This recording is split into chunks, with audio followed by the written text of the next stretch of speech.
আসসালামু আলাইকুম ওয়া রাহমাতুল্লাহি ওয়া বারাকাতুহু। সুপ্রিয় শিক্ষার্থী বন্ধুরা, আজকের ক্লাসে আমরা ষান্মাসিক সামষ্টিক মূল্যায়ন 2024 সালে সপ্তম শ্রেণীর বাংলা এর শিক্ষার্থীদের জন্য যে দিক নির্দেশনা দেওয়া হয়েছে অর্থাৎ প্রশ্নপত্র, এটা নিয়ে আলোচনা। প্রিয় শিক্ষার্থী বন্ধুরা, আমাদের আরো একটা ইউটিউব চ্যানেল রয়েছে মূল্যায়ন একাডেমি। তোমরা মূল্যায়ন একাডেমিটি সাবস্ক্রাইব করে দিবা, কারণ এখানে উত্তরপত্র আমরা সাপ্লাই দিয়ে দিব। ঠিক আছে, তারপর দেখো এখানে আমাদের যেটা দেওয়া হচ্ছে নির্দেশনা বুঝতে সমস্যা হলে শিক্ষক বা সহপাঠীর সাথে আলাপ করা যাবে, প্রয়োজনে পাঠ্য বইয়ের সাহায্য নেওয়া যাবে। তবে আজকের সমস্ত আলাপে ও কাজে প্রমিত ভাষা ব্যবহার করতে হবে, কোনো আঞ্চলিক ভাষা ব্যবহার করা যাবে না। বিদ্যালয়ে সচেতনতামূলক একটি সভা আয়োজন করা হবে। এই সভায় আমাদের প্রাত্যহিক জীবন এবং আশেপাশে বা চারপাশে নানা জনসচেতনতামূলক বিষয় নিয়ে আলোচনা করা হবে। এ সভায় উপস্থিত থাকবেন এলাকার বিশিষ্ট ব্যক্তিবর্গ, বিদ্যালয়ের প্রধান শিক্ষক, সকল শিক্ষক এবং শিক্ষার্থী।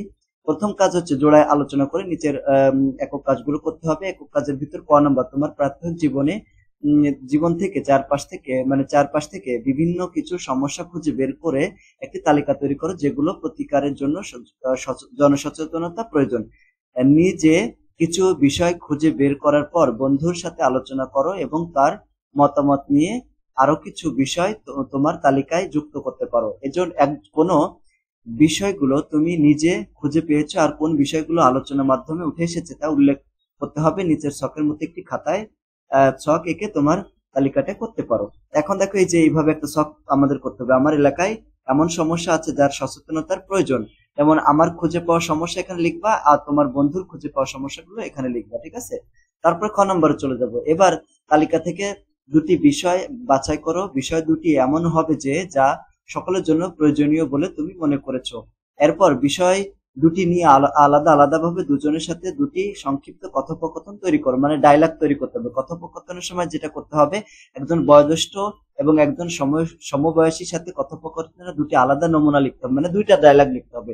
আর সংলাপ লেখার সময় সর্বনাম এবং ক্রিয়া পদের মর্যাদা রক্ষা করতে হবে। মানে যদি মনে করো আমাদের যদি বড় হয়, তাই না, তাহলে যেমন তার সম্মানজনক যদি লিখতে চাই তাহলে এইরকম লিখতে হয়, তাই না। এইভাবে সংলাপ লেখার সময় প্রসঙ্গের মধ্যে থাকতে হবে, প্রসঙ্গের বাইরে যাওয়া যাবে না।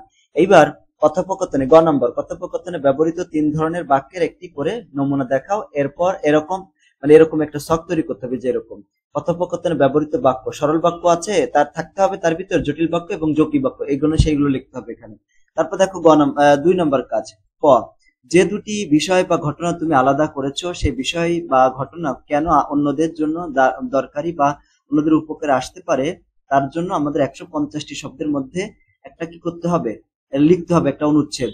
লেখার সময় খেয়াল রাখতে হবে যে লেখার মধ্যে যেন সমাস, উপসর্গ এবং প্রত্যয় সাধিত শব্দ থাকে।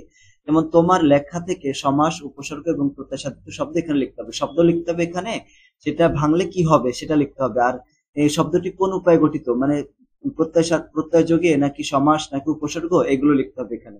তারপরে কাজ গ নম্বর, তোমার লেখা থেকে দুটি শব্দ বাছাই করো। দুটির একটি করে মুখ্য অর্থ এবং একটি করে গৌণ অর্থ লিখতে হবে। ঠিক আছে, দুটো শব্দ এখানে লিখে মুখ্য অর্থ, গৌণ অর্থ লিখতে হবে। গ নম্বর প্রশ্ন, এরপর তোমার লেখা অনুচ্ছেদের যে কোনো 3টি শব্দের প্রতিশব্দ লিখতে হবে এবং প্রতিশব্দ ব্যবহার করে বাক্য গঠন করতে হবে। এখানে 3টা বাক্য লিখতে হবে। তারপর 3 নম্বর কাজ, আসন্ন সচেতনতামূলক সভার জন্য তোমার বাছাই করা ঘটনা বা বিষয়টির সাথে সম্পর্কিত করে ব্যানার, ফেস্টুন, প্ল্যাকার্ড, এইগুলো তোমাদেরকে লিখতে হবে। ঠিক আছে, নমুনা কাজটি হবে একটি দলীয় কাজ, 5 জনের এটা নির্দেশনা দেওয়া রয়েছে। ঠিক আছে, তোমরা এখানে পড়ে নিও। এখন নমুনা লেখাটি লেখার আগে দলীয় আলোচনার মাধ্যমে কি কি সিদ্ধান্ত নেওয়া হয়েছে বা গুরুত্বপূর্ণ বিষয় উঠে এসে তা লিখতে হবে। প্রিয় শিক্ষার্থী বন্ধুরা, আমাদের নতুন চ্যানেল মূল্যায়ন একাডেমি, এটা তোমরা সাবস্ক্রাইব করে রেখো। আমরা মূল্যায়নের যে প্রশ্নপত্র এবং উত্তর এখানে দিয়ে দেবো। সকলকে ধন্যবাদ। আসসালামু আলাইকুম।